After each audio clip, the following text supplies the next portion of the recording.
মার্ক্সবাদের প্রথম ভিডিও থেকে আমরা জেনেছি সমাজের উদ্ভব, বিকাশ এবং বিকাশের নিয়মাবলী সম্পর্কে সাধারণ সূত্র নির্মাণ করাই ছিল মার্ক্সবাদের লক্ষ্য। জগৎকে জানা, তার বিবর্তন ও গতির নিয়মকে আবিষ্কার করা, সত্য ও সুন্দর জগতের ভাবনাকে প্রতিষ্ঠিত করার জন্য মার্ক্স যে সকল নীতির কথা বলেছেন সেগুলির মধ্যে অন্যতম হল দ্বন্দ্বমূলক বস্তুবাদ। মার্ক্স বলেছেন, philosophers have so far only interpreted the world in many ways. The point, however, is to change it. অর্থাৎ দার্শনিকেরা জগৎকে ব্যাখ্যা করেছেন বটে, কিন্তু আসল কথা হলো তাকে বদলানো। জগৎ কি, শুধু তারই উত্তর নয়, জগৎ সম্পর্কে আমাদের মনোভাব কি, কিভাবে তাকে নতুনভাবে গড়া যায়, মার্ক্স তার উপর জোর দিয়েছেন। তিনি বলেছেন, সমাজ যখন এক স্তর থেকে অন্য স্তরে উন্নীত হয় তখন তা একটি নির্দিষ্ট সাধারণ নিয়মে হয়ে থাকে। মার্ক্স তার তত্ত্বকে প্রকৃতি বিজ্ঞানের পর্যায়ে উন্নীত করতে চেয়েছেন। প্রকৃতি বিজ্ঞানের কোনো বিষয় বা ঘটনা যেমন একটি নির্দিষ্ট সাধারণ নিয়মে হয়ে থাকে, অর্থাৎ গাছ থেকে যে ফল পড়ে তার কারণ হলো ল অফ গ্র্যাভিটি বা মাধ্যাকর্ষণ শক্তির কারণে ফল মাটিতে এসে পড়ে, ঠিক তেমনি সমাজ যখন এক স্তর থেকে অন্য স্তরে রূপান্তরিত হয় তাও একটি নির্দিষ্ট সাধারণ নিয়মে হয়ে থাকে। আর এই নিয়ম হলো তান্ত্রিকতার নিয়ম। দ্বন্দ্বমূলক বস্তুবাদের মাধ্যমে মার্ক্স সমাজ বিকাশের ধারাটিকে বিশ্লেষণ করেছেন এবং ভবিষ্যৎ সমাজের দিক নির্দেশ করেছেন। ওকে, এখন আমরা জানব দ্বন্দ্বমূলক বস্তুবাদ বলতে কী বোঝায়। দ্বন্দ্বমূলক বস্তুবাদের ধারণাটি গড়ে উঠেছে দান্দিকতা ও বস্তুবাদ এই দুটি ধারণার সমন্বয়ে। সুতরাং দান্দিকতা ও বস্তুবাদ এই দুটি ধারণার সঠিক বিচার বিশ্লেষণ করলেই দ্বন্দ্বমূলক বস্তুবাদের অর্থ ও তাৎপর্য কী তা বোঝা সম্ভব হবে। প্রথমেই আমরা দেখে নেব বস্তুবাদ বলতে কী বোঝায়।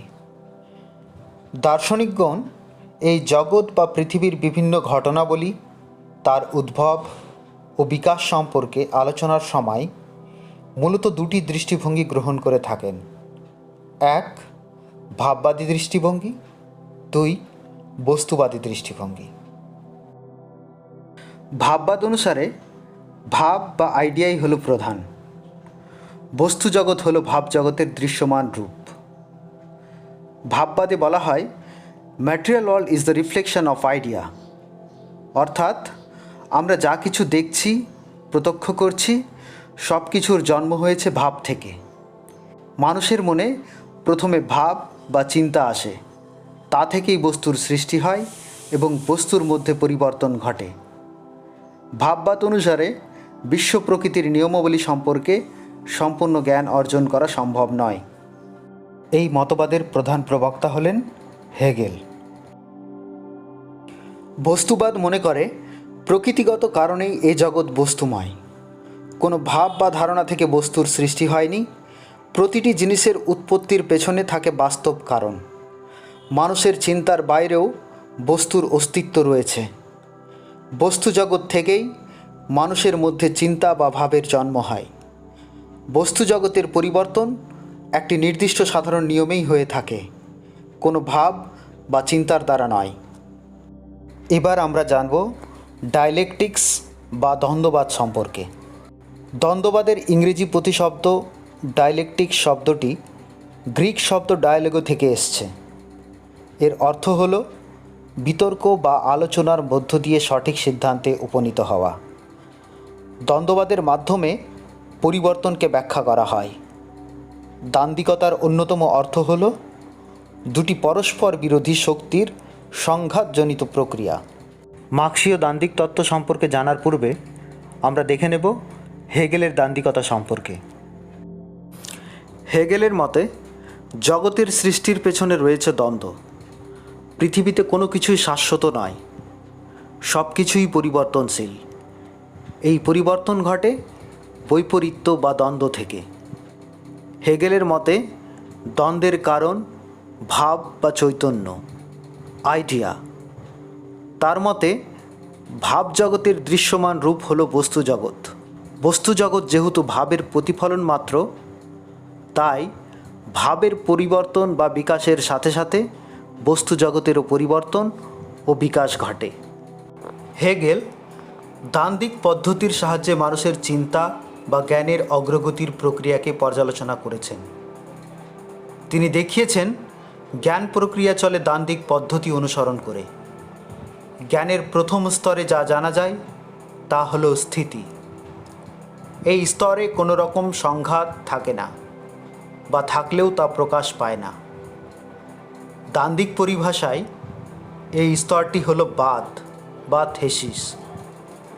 কিন্তু কালক্রমে প্রাথমিক স্তরের সুপ্ত সংঘাত ক্রমশ প্রকাশ পেতে শুরু করে। এর ফলে প্রাথমিক স্তরের স্থিতির নেতিকরণ বা অবসান ঘটে। হেগেল এই স্তরটিকে প্রতিবাদ বা অ্যান্টিথেসিস হিসাবে চিহ্নিত করেছেন। এর পরবর্তী পর্যায়ে বাদ এবং প্রতিবাদ উভয়ের মধ্যে দ্বন্দ্বের ফলে সৃষ্টি হয় সংবাদের। তৃতীয় পর্যায়ে নেতির নেতিকরণের মধ্য দিয়ে জ্ঞানের জগতে দেখা দেয় পরিণতি, যা পূর্ববর্তী দুটি পর্যায় থেকে উন্নত। একটি উদাহরণের মাধ্যমে হেগেলের দ্বান্দ্বিক তত্ত্বটিকে ব্যাখ্যা করা যেতে পারে। ধরা যাক ব্যাংকিং সিস্টেম। প্রাথমিক পর্যায়ে একজন গ্রাহককে টাকা তোলার জন্য ব্যাংকে যেতে হতো। এই অবস্থাকে স্থিতি বলা হয়। কালক্রমে ধারণা আসলো, টাকা তোলার জন্য কি ব্যাংকে যাওয়া জরুরি? Is it necessary to go to bank to draw cash? যখন এই প্রশ্নের সৃষ্টি হলো, তখন পূর্বের স্থিতি অবস্থার বিয়োজন বা অবসান ঘটল। এই অবস্থাকে বলা হয় অ্যান্টিথেসিস। এরপর প্রথম পর্যায় এবং দ্বিতীয় পর্যায়ের ধারণার মধ্যে দ্বন্দ্বের ফলে, অর্থাৎ থেসিস এবং অ্যান্টিথেসিসের মধ্যে দ্বন্দ্বের ফলে সৃষ্টি হলো এটিএমস, যার মাধ্যমে যে কোনো জায়গা থেকে টাকা তোলা যায়। এই স্তরকে বলা হয় নেতির নেতিকরণ। হেগেল বলেছেন, সংবাদ আবার স্ববিরোধিতার পরিপ্রেক্ষিতে ক্রমাগত বাদ, প্রতিবাদ ও সংবাদের মধ্য দিয়ে আবর্তিত হয়ে চলে, যতক্ষণ না বাস্তব সত্তা সমগ্রতা লাভ করে। সংবাদ যতক্ষণ না সমগ্রতা লাভ করেছে, ততক্ষণ পর্যন্ত দ্বান্দ্বিক প্রক্রিয়া অনবরত চলতেই থাকে। হেগেল সমগ্রতার ধারণাকে পরম ধারণা বা ঐশ্বরিক ধারণা বলে চিহ্নিত করেছেন। এখন আমরা জানব মার্ক্সীয় দ্বন্দ্বতত্ত্ব সম্পর্কে। সমাজ বিকাশের ব্যাখ্যার ক্ষেত্রে মার্ক্স হেগেলের দ্বন্দ্বতত্ত্বকে অনুসরণ করেছিলেন।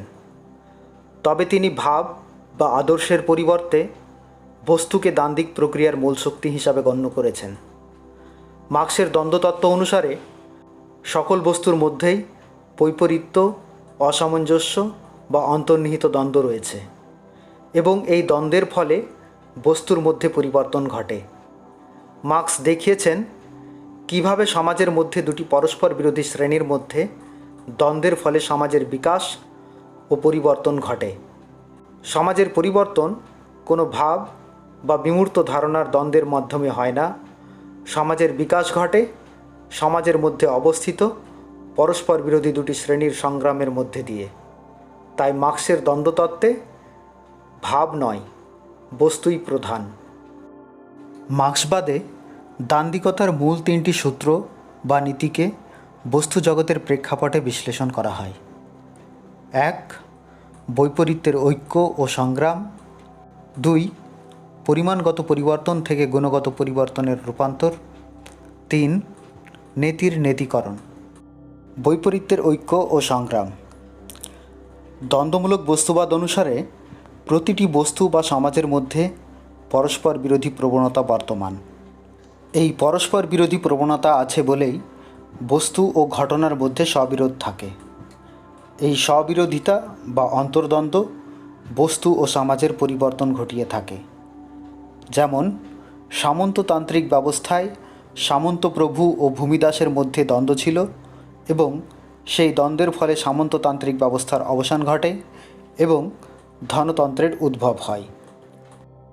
নেক্সট, পরিমাণগত পরিবর্তন থেকে গুণগত পরিবর্তনের রূপান্তর। এই বিষয়টি একটি দৃষ্টান্তের মাধ্যমে আলোচনা করা যেতে পারে। জলকে উত্তপ্ত করলে প্রথমে তাপমাত্রা বাড়তে থাকে এবং বাড়তে বাড়তে যখন একটি নির্দিষ্ট মাত্রায় পৌঁছায়, অর্থাৎ 100 ডিগ্রি সেন্টিগ্রেডে পৌঁছায়, তখন জল বাষ্পে রূপান্তরিত হয়। জল থেকে বাষ্পে রূপান্তর তাপের পরিমাণগত পরিবর্তন থেকে গুণগত পরিবর্তনের তথা তরল থেকে বাষ্পে রূপান্তরের দৃষ্টান্ত। সমাজ পরিবর্তনের ক্ষেত্রেও এই নিয়ম প্রযোজ্য। একটি সামাজিক ব্যবস্থার বিরুদ্ধে যখন অসন্তোষ সৃষ্টি হয় এবং সেই অসন্তোষ যখন ধীরে ধীরে পঞ্জীভূত হয়ে গণ অসন্তোষের রূপ ধারণ করে, তখন তা সমাজ বিপ্লবের মাধ্যমে বিস্ফোরণ ঘটায় এবং তার ফলে সমাজ ব্যবস্থার এক গুণগত পরিবর্তন হয়। এই প্রক্রিয়াতেই সামন্ততন্ত্র থেকে ধনতন্ত্র বা ধনতন্ত্র থেকে সমাজতন্ত্রে উত্তরণ ঘটে। এখানে আমরা দেখতে পাচ্ছি অসন্তোষের পরিমাণ ধীর গতিতে বাড়তে বাড়তে যখন তা গণ অসন্তোষের রূপ ধারণ করছে, তখন তা হঠাৎ গুণগত পরিবর্তনে রূপান্তরিত হচ্ছে। 3. নেতির নেতিকরণ। বস্তুজগতের ধর্মই হলো তা নিরন্তর পরিবর্তন প্রক্রিয়ার মধ্য দিয়ে নতুন রূপে এগিয়ে চলে। বস্তুর এই পরিবর্তনের অর্থ হল বস্তুর স্থিতি অবস্থাকে অস্বীকার করে এক নতুন ব্যবস্থার উদ্ভব, যা পুরাতন ব্যবস্থার তুলনায় গুণগতভাবে উন্নত।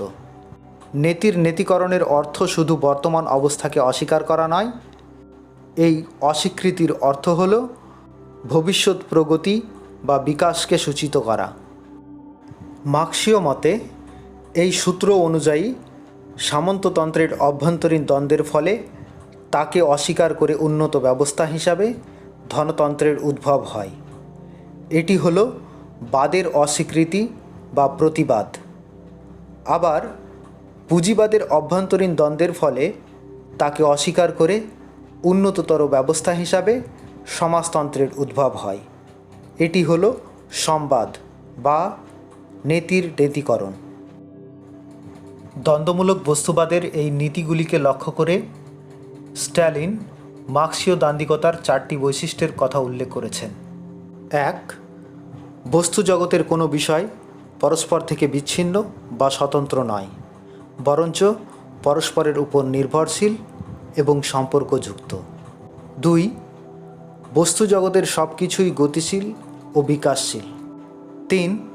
বস্তুর অন্তর্নিহিত বৈপরীত্যের জন্যই বস্তু গতিশীল ও বিকাশশীল হয়। 4. বস্তুর অন্তর্নিহিত বিপরীত শক্তিগুলির মধ্যে ঐক্য ও সংঘাতের দ্বান্দ্বিক নিয়মে বস্তুর মধ্যে আমূল পরিবর্তন ঘটে। আজ এ পর্যন্তই। ধন্যবাদ।